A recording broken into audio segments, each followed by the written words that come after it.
안녕하십니까. 비밀의 제 가족 여러분, 반갑습니다. 이제 2019년은 저물었죠, 여러분.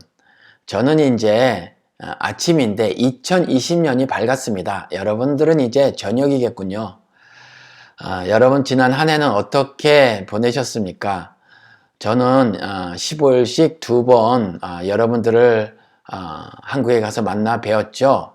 그리고 여러분들을 통해서 주신 하나님의 은혜가 매우 감격적인 그러한 시간들을 보냈어요. 그런데 그럼에도 불구하고 저의 연약함 때문이겠죠. 저는 때가 악한데 세월을 흘려보낸 것들이 참 많구나 하는 자책이 드는 그런 한 해였어요. 이제 나이가 들어서 큰 잘못, 큰 과오는 저지르진 않지만 그래도 좀 해야 될 일을 하지 못했구나, 좀 책임질 일을 지지 못했구나 하는 후회가 되는 그런 한 해다라는 말씀입니다. 여러분들은 어떻게 보내셨나요? 이제 새해가 밝았는데 말이죠. 이제 새해는 조금 지난 해에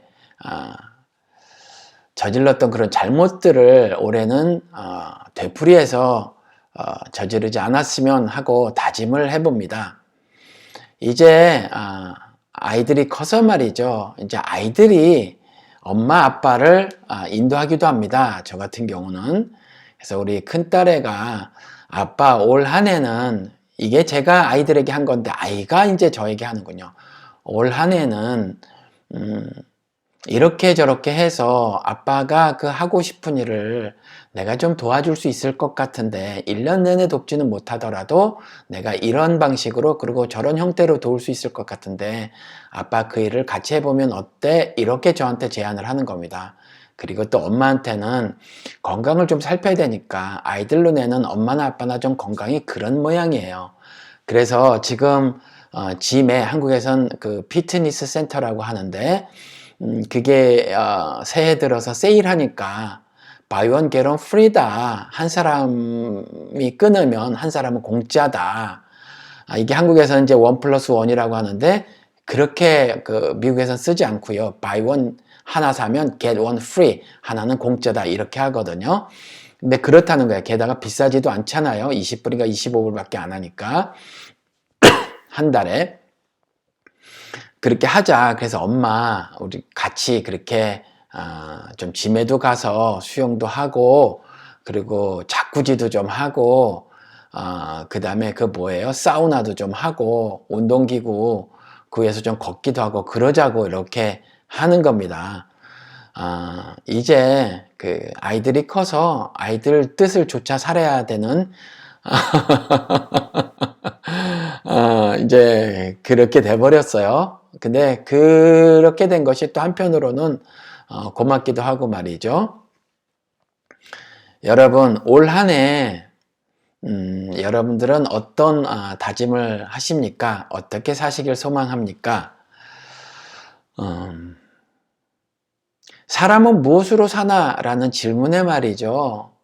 톨스토이는 이렇게 답을 했어요. 사랑으로 사는 거다. 이렇게. 근데 이게 맞아요. 우리가 늘 생각을 해보면 그렇죠. 사람은 사랑으로 사는 거죠. 그냥 떡으로만 사는 존재가 아니에요. 그건 짐승들이 그렇죠. 먹거리만을 더 많이 확보하기 위해서 사는 존재가 아니라는 겁니다. 그런데 말이에요. 이 사랑에 대해서 하나님도 고심하셨더라. 많이 고심하셨더라. 왜 그러냐 하면 이 사랑이 어떤 것인지를 몰라서 고심하신 것이 아니라 이걸 어떻게 사람들에게 잘 전달할 수 있을까? 이것을 어떻게 하면 이 사랑을 이해시킬 수 있을까 해서 고민하셨더라. 왜냐하면 하나님께서 말씀하시는 사랑은 톨스토이가 말하는 사랑보다 한 차원 승화된 사랑이더라. 이 하늘 사랑이라는 것이 조금 다르더라. 사랑은요, 우리가 흔히 생각하듯이 어찌 보면 인간들에게 절대절명의 것이거든요. 그래서 제가 자주 말씀드린 것이 이 나이쯤 돼서 깨달아서 여러분들에게 드린 말씀이 사랑을 받지 못하면 외로워서 죽는다. 그리고 사랑을 하지 못하면 마음이 메말라져 죽는다. 더 나아가서 사랑 대신에 미움이 들어서면 그 미움이 독이 돼서 온 세포에 다 퍼져 죽는다. 이렇게 문학적으로 표현해서 말씀을 드렸다는 거죠. 아이고 목사님, 저도 그 표현은 들었는데 표현이 너무 지나치세요. 이렇게 말씀하시는 분도 계실 거예요. 그런데 우리가 주변을 돌아보시자고요. 미움 때문에 사람이 진짜 죽잖아요. 진짜 목숨을 끊는 일이 발생하잖아요. 그리고 무관심이 사람을 죽이잖아요, 진짜. 그리고 무관심으로 일관하거나 미움으로 일관하는 사람들, 그런 사람들이 애가 신문지상에서 매일같이 예로 우리들에게 소개가 되어지더라. 최근에 발생한 일이 아버지가 급사하고 난 다음에 엄마와 아들, 어머니와 아들, 그리고 두 딸이 재산 때문에 그릇까지 다 깨졌잖아요. 아들과 어머니가 그렇게 싸운 거에 재산 때문에 어디요? 대한항공. 서로 극도의 증오심을 폭발시킨 모습을 우리가 볼 수 있잖아요. 뭐 때문에? 돈을 사랑함 때문에. 돈을 사랑함이 일만하게 뿌리라고 했는데, 아이고 목사님 그래도요 그건 특별한 예고 우리들은 안 그렇죠. 예, 아니요. 우리들도 그래요. 크기만 작을 뿐이지. 그런데 내용은 똑같고 성격은 똑같아서 우리 마음속에도 미움을 막 키우면서 그걸 증폭시키면서 살아가고 있더라. 그런데 그러면 그 미움이 독이 돼서 우리들의 세포 하나하나에 다 퍼져서 우리도 죽는다는 거죠. 우리의 영혼도 그냥 죽는 거예요. 그래서 사랑이 절대절명의 것은 맞습니다. 그런데 하나님이 고심해서 말씀하신 사랑은 이 톨스토이가 말한 사랑과는 조금 더 달라요. 뭐냐면 죽음을 이긴 사랑을 말씀하시는 거거든요. 근데 죽음을 이긴 사랑, 이게 이해하기가 쉽지 않잖아요. 그래서 그 죽음을 이긴 사랑을 하나님께서 직접 보여주셨어요. 이 땅에 독생자를 보내주셔서 직접 보여주셨다고요. 이렇게 하는 거다라고 하는 거죠. 그리고 그 죽음을 어떻게 설명해 놓았냐면 죽음으로 죽음을 이기는 사랑이다. 그 사랑을 그렇게 말씀하신 거예요. 죽음으로 죽음을 이기는 사랑이다. 죽음으로 죽음을 이기는 사랑은 구체적으로 어떤 모습을 띠는가? 사랑받을 만한 사람이 아니라 내게 해코지를 한 사람, 나를 미워하는 사람, 나에게 적인 사람, 나에게 원수인 그 사람을 사랑하는 거다라고 도무지 이해하기도 어렵고 수용하기도 어려운 그와 같은 사랑을 말씀하신 거예요. 그러니 하나님이 고심을 많이 하셨다는 거죠. 고심 끝에 하신 일이 뭐냐 하면 독생자를 보내시는 일이에요. 그래 이렇게 직접 보여주는 수밖에 없겠구나. 그리고 보여주시는 거예요. 원수까지라도 어둠이라고 말했던 흑암이라고 말했던 그 죄인들을 사랑하신다는 거죠. 그래서 흑암이라고 말한 그 세상을 사랑하사 독생자를 보내셨다는 거죠. 그 사랑을 말을 하는 거예요. 그러니까 우리가 사람이 살아갈 때에 톨스토이처럼 그래 사람은 무엇으로 사나? 사랑으로 사는 거 맞지. 사람은 짐승과는 달라서 그냥 먹거리만 확보하며 살 인생들은 아닌 거지. 그러한 존재는 아닌 거지. 그 먹거리를 창고에 잔뜩 들이려고 애를 쓰며 사는 그런 허접한 존재는 아닌 거지. 은행에 여러 개 은행 구자를 갖고 그 은행 구자에 쌓이는 돈만 보고 행복감을 느끼는 그런 존재는 아니지. 돈을 버는 대로 부동산에 투자해서 큰 건물, 100층짜리 건물을 소유하고 이런 것을 꿈을 꾸고 사는 그런 허접한 존재는 아니지라고 생각을 하며 사는 존재를 사람이라고 했더라는 거죠. 누가? 톨스토이가. 그런데 그 사랑을 한 차원 높은 것을 제시하시면서 그런 것들을 실천하며 살라라고 하나님이 말씀하셨다는 거예요. 그런데 이 죽음을 이긴 사랑은 참 깨닫기도 어렵고 마음으로 인정하기도 참 불편하단 말이에요. 그러니 이것을 따라 사는 것, 즉 이렇게 죽음을 이긴 사랑을 실천하며 사는 삶은 어찌 보면 불가능하다는 거예요. 그런데 이것이 가능케 하신 분이 그리스도 예수시더라. 그래서 이런 일을 가능케 한 건 믿음이라는 거예요. 하나님을 믿는 믿음의 사람들만 이 일이 가능하다는 거죠. 왜 가능하냐 하면 궁극적인 목적이 땅의 것이 아니기 때문에, 하늘의 것이기 때문에, 내 삶의 모두가 땅에서 그친다고 생각하지 않기 때문에, 장차에 대한 소망이 있기 때문에, 그 꿈이 있기 때문에 그렇다는 거예요. 그러면 이 죽음의 사랑, 죽기까지의 사랑은, 죽음을 이긴 이 사랑은 믿음으로만 이해가 되는데, 이 믿음으로 이해돼서 실천하는 죽음을 이긴 사랑은 이 소망 때문에 오늘 그 실천이 가능하다라는 거죠. 그러면 다시 말씀을 드려서 이 믿음은 소망의 다른 말이다, 다른 표현이다, 이런 말씀입니다.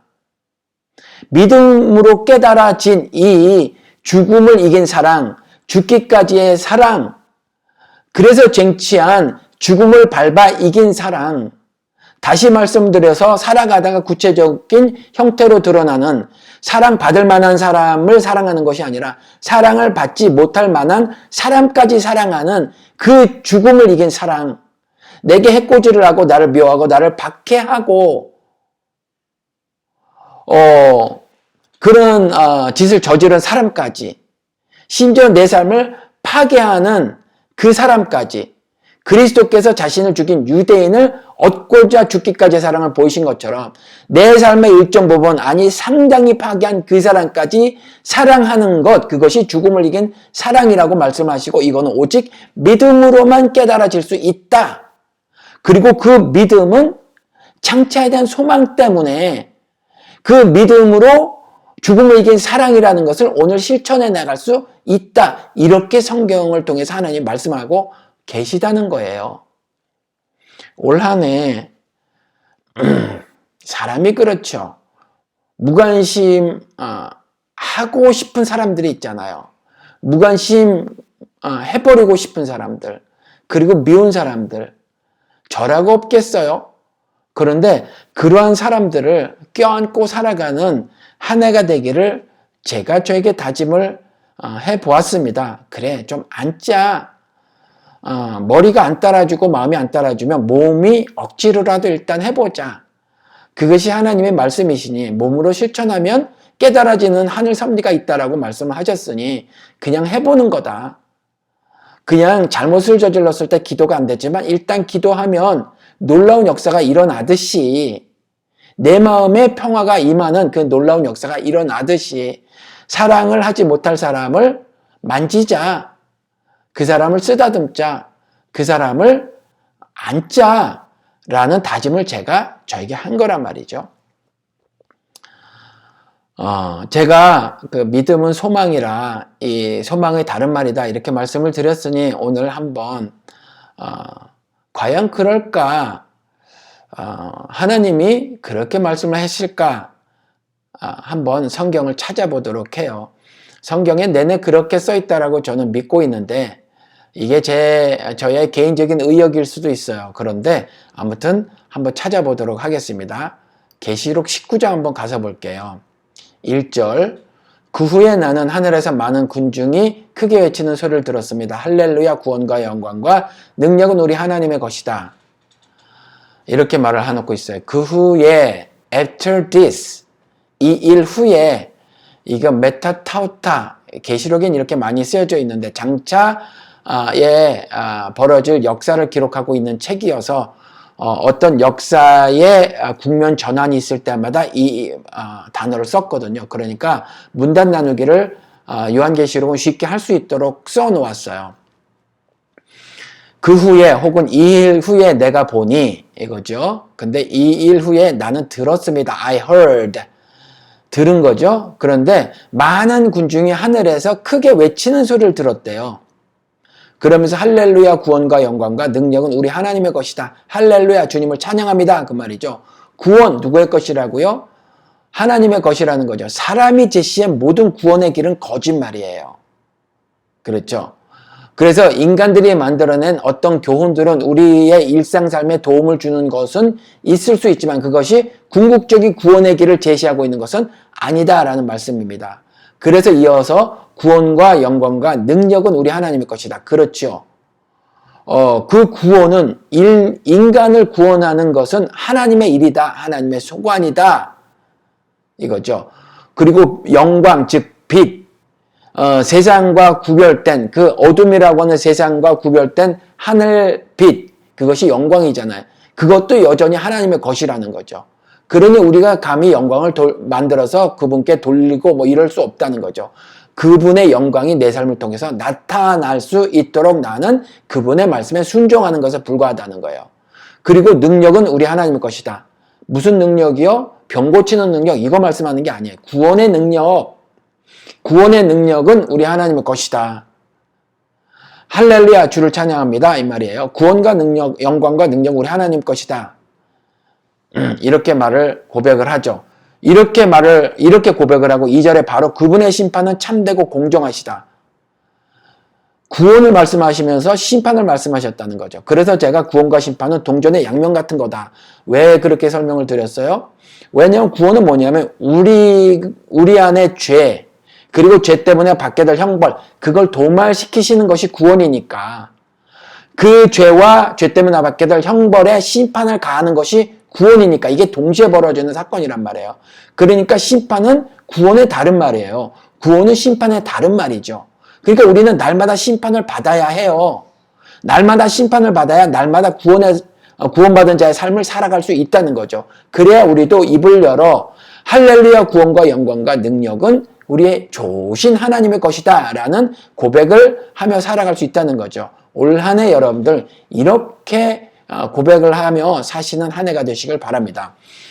그래서 그분의 심판은 참되고 공정하시다. 세상이 아니죠. 세상의 법이 아니에요. 교회의 헌법이 아니에요. 교회의 법이 아니에요. 정관. 그 다음에 교단의 헌법이 아니에요. 뭐 노예법이 아니에요, 여러분. 그렇죠. 로마 교회 카톨릭의 법이 아니에요. 그게 참되고 옳은 것이 아니라 하나님의 심판이 참되고 공정하신 거죠. 그러니까 성경에 기록된 이 말씀을 근거로 한 심판이 참되고 공정한 거죠. 이 심판을 누가 해요?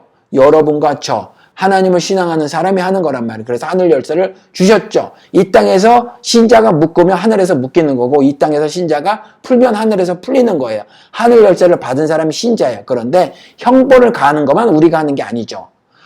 그런 것들을 분별하는 것, 의와 불의를 분별하는 것, 선과 악을 분별하는 그 묻고 푸는 일, 그것만 우리가 하고 궁극적인 심판, 최종적인 심판은 우리 그리스도 예수께서 하신다는 거죠. 근데 그분의 심판은 참되고 공정하시다. 심판에 대해서 이렇게 두 개의 다른 의미를 여러분들이 아셔야 돼요.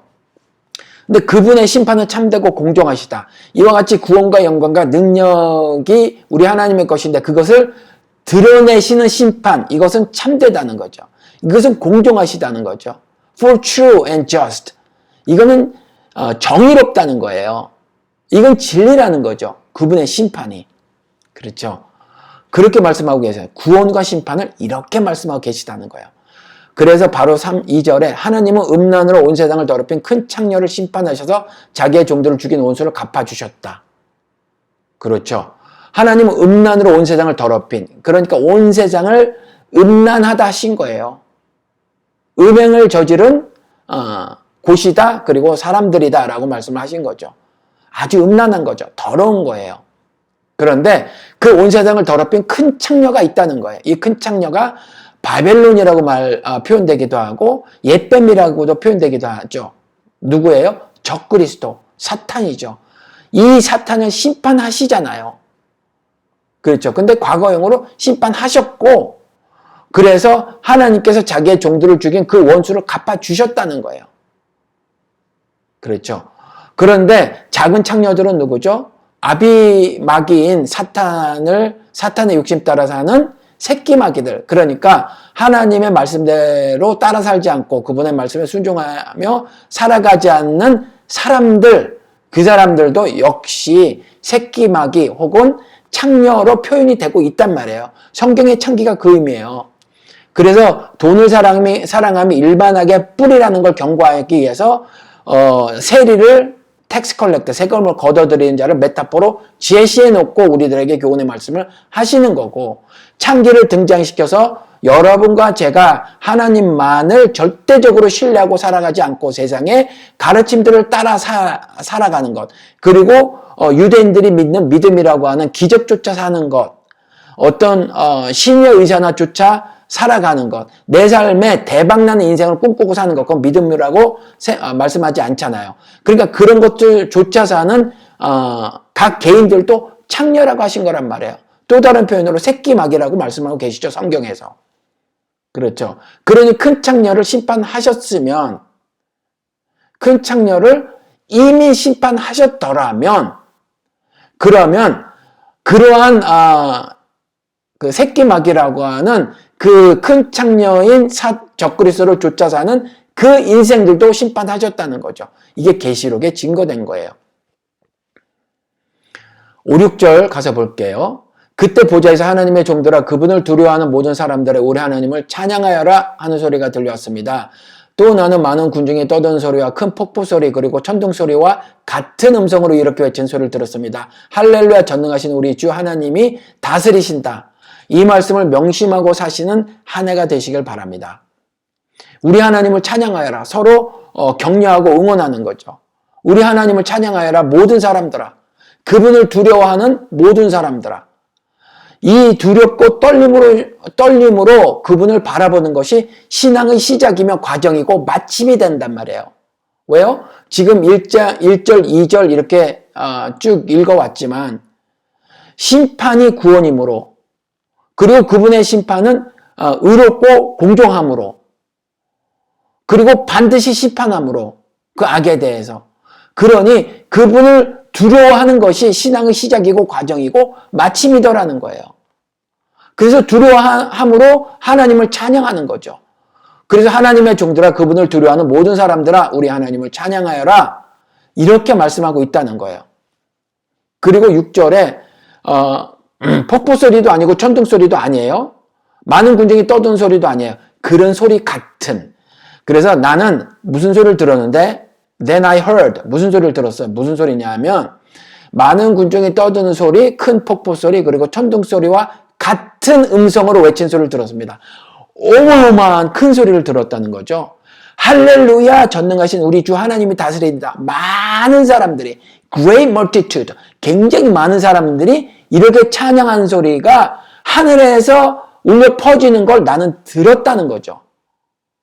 전능하신 우리 주 하나님이 다스리신다라고 하는 찬양하는 소리를, 큰 소리를 하늘에서 나는 것을 들었다는 거예요. 요한이 육성으로 들은 게 아니죠. 이상 중에 환상 가운데 들은 거예요. 그렇죠. 그리고 그러면서 그렇게 신앙 고백을 하고 7절, 8절에 기뻐하고 즐거워하며 하나님께 영광을 돌리자 어린 양의 결혼날이 왔다. 신부는 몸단장을 마치고 빛나고 깨끗한 모시옷을 받아 입었으니 이 모시옷은 성도들의 의로운 행위이다. 기뻐하고 즐거워하자. 하나님께 영광을 돌리자. 계속해서 찬양을 하는 거죠. 그리고 어린 양의 결혼날이 왔다. 그의 심판날이 왔다는 거죠. 그가 다시 오실 날이 왔다는 거예요. 그리고 그의 신부된 교회들은 걷어들이시는 거죠. 그런 말씀을 하는데 여기에서 이어서 뭐라고 말하냐면 신부는 몸단장을 마치고 완료형으로 썼어요. 완료형. 몸단장을 마치고 His bride has made herself ready. 교회 말하는 거예요. His bride, 신부는 그리스도의 신부는 has made, 완료됐어요. herself ready. 이제 그리스도가 다시 재림하실 때는 그때 다시 안 되겠는데요 라고 해야 소용없어요. 그땐 늦어요. 그땐 마친 거기 때문에. 그죠? 그땐 마친 건데 신부는 그 몸단장을 마쳤다는 거예요. 신랑을 맞이할 준비를 마쳤다는 거죠. 근데 그 신부가 무슨 옷을 입었냐 하면 모시옷을 입었다는 거예요. 우리가 성경에 다른 개역 한글에는 세마포라고 말하는 거죠. 빛나고 깨끗한 세마포, 즉 모시옷을 받아 입었으니 이 모시옷은 성도들의 의로운 행위다. 그러니까 세마포, 옛날에 제사장들이 우림과 둠밈을 주머니에 넣어뒀던 그 세마포를 입으면, 그래서 지금 구약시대는 제사장이 있지만 신약시대에는 모든 사람들이 왕 같은 제사장이잖아요. 그냥 모든 사람들이 입는 거란 말이에요. 구약시대는 우림과 둠밈을 넣어둔 주머니가 달린 세마포, 즉 깨끗한 모시옷은 제사장만 입었지만 지금은 모든 사람이 제사장이니까, 모든 신자들이 제사장이니까 이제 그 신부라고 칭함을 받은 모든 하나님을 신앙하는 신자들이 깨끗한 우린과 두명을 넣어둔 주머니가 달린 모시옷을 받아 입었는데, 이 받아 입었다라는 의미가 뭐냐 하면 성도들의 의로운 행위라는 거예요. 구체적으로 어떤 옷을 입는 게 아니에요. 가운을 입고 목삼내 하는 게 아니라는 거죠. 여기에다 짝대기 3개 그어놓고 난 박삼내 하는 게 아니란 말이에요. 그 옷으로 내 신분을 증명하는 게 아니라 행함으로 증명하는 거예요. 어떤 행함? 의로운 행함. 빛나고 깨끗한 모시옷, 구약시대의 제사장들이 입었던 그 모시옷이 예표하고 있었던 것이 뭐냐? 성도들의 의로운 행위였더라 하는 거예요. 성도들의 의로운 행위. 그렇죠? 그러니 이제 신부는 몸단장을 마쳤다라는 말은 깨끗하고 빛난 그 모시옷을 받아 입은 걸 말을 하는 거고, 깨끗하고 빛나는 모시옷을 받아 입었다라고 하는 것은 성도들이 그 의로운 행위를 한 삶을 살고 주님 앞에 섰다, 그 심판 앞에 섰다, 그 말입니다. 여러분, 올 한 해 이것들이 여러분들의 믿음의 고백이었으면 좋겠고요. 고백으로 그치는 것이 아니라 이것이 삶으로 이어지는 한 해가 되었으면 참 좋겠습니다. 사람은 무엇으로 사냐 하면 사랑으로 산답니다. 톨스토이가 그랬어요. 그런데 그 사랑에 대해서 하나님은 고심 끝에 사람들에게 한 차원 승화된 사랑을 제시하셨더라는 거죠. 정말 사랑은 톨스토이가 말하는 그 정도의 사랑이 아니라 한 차원 승화된 사랑을 하며 살아가야 하는 존재라, 이렇게 말씀하셨다는 거죠. 그런데 고심 끝에 잘 깨닫지 못하는 것 같아서 독생자를 이 땅에 보내주시고 신뢰를 들어주셨다는 거예요. 이렇게 하는 거야 라고 하는 거죠. 흑암이라고 말씀하신 그 세상으로 독생자를 보내셔서 그 세상을 사랑하사 독생자를 나무에 매달아 죽이셨다는 거예요. 그래서 죽음의 사랑을 보여주신 거죠. 그리고 그 죽음의 사랑은 뭐냐면 부활하심으로 죽음을 이긴 사랑이었더라. 그래서 죽음을 이긴 사랑이었더라. 그리고 세상이라고 하는 흑암이라고 하는 그 세상이라고 하는 죄인들, 그 죄인들을 사랑하는, 즉 자신을 반역하여 원수라고 칭하고 적이라고 말씀하신 그 사람들을 사랑하시어 죽기까지의 사랑으로 그걸 성취하셨다는 거죠. 그러면서 나를 따르라, 너희들도 너희들의 십자가를 지고 나를 따르라, 이렇게 말씀하셨다는 거죠. 그렇지 않으면 나의 사람이 아니다라는 거예요. 그러면 이제 자신을 따르는 사람들에게도 그와 같은 죽음의 삶을 살라고 하신 거잖아요. 다른 말로 뭐라고요? 그와 같은 죽기까지의 사랑을 하며 살라는 거예요. 이 죽기까지의 사랑은 부활함으로 죽음을 이긴 사랑이었더라. 그래서 그와 같은 삶을 죽기까지의 사랑을 하는 사람들을 거듭난 사람이다. born again, 다시 태어난 사람이다. born toward heaven, 하늘을 향해서 다시 태어난 사람이다. 라고 칭해 주셨다는 거죠. 그래서 칭의 의로운 자들이다 라고 말씀을 하신 거예요. 그런데 그 사랑이 머리로 이해가 안 된단 말이에요. 이 머리로 이해가 잠시 상상은 될지 모르지만 마음으로 받아들여 살기가 어려워요. 이 사랑은 그래서 믿음으로 깨달을 수 있는 건데, 오직 믿음의 사람만이, 그래서 이 죽음을 이긴 사랑, 죽음을 밟아 이기는 승리의 사랑, 원수와 적까지라도 사랑하며 살아갈 수 있는 이 사랑을 실천할 수 있는 사람들은, 머리로 깨닫고 마음으로 수용하고 몸으로 실천하며 살아갈 수 있는 사람들은 믿음의 사람만이더라 하는 거예요. 의로운 자를 위하여 죽는 사람은 간혹 있지만 이와 같이 자신에게 해가 되고 원수가 되고 심지어 자기 삶을 피폐하게 하고 박해하여 망하게 만들고 자기의 삶을 상처 나게 하는데 심지어 죽이기까지 하는 그 사람을 사랑하는 걸 보여주셨다는 거예요. 자신을 잡아 죽인 유대인을 얻고자 유대인처럼 하는 그런 삶을 살라고, 그리고 자신을 따른 사람들에게 말씀하셨다는 거죠. 그러면 나에게 그렇게 내 삶을 일부라도 파괴하고 아니면 전체를 파괴하고 심지어 나를 죽음의 현장으로 끌고 가는 그 사람을 그래도 오늘 사랑하며 살라. 이게 어떻게 가능하냐? 믿음의 사람만 가능하다는 거예요. 믿음의 사람만 그 사랑이 가능하다는 것을 깨닫는다는 거죠.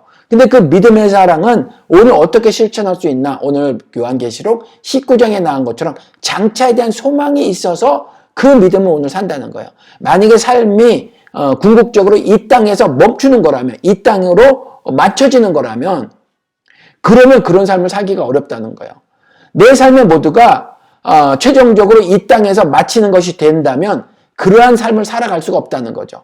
그래서 장차에 대한 소망이 이 믿음의 삶, 즉 죽기까지의 삶, 원수를 껴안고 살아가는 삶을 살아갈 수 있도록 해 준다는 거죠. 그래서 믿음은 장차에 대한 소망의 다른 표현이다라고 말씀을 드린 거예요.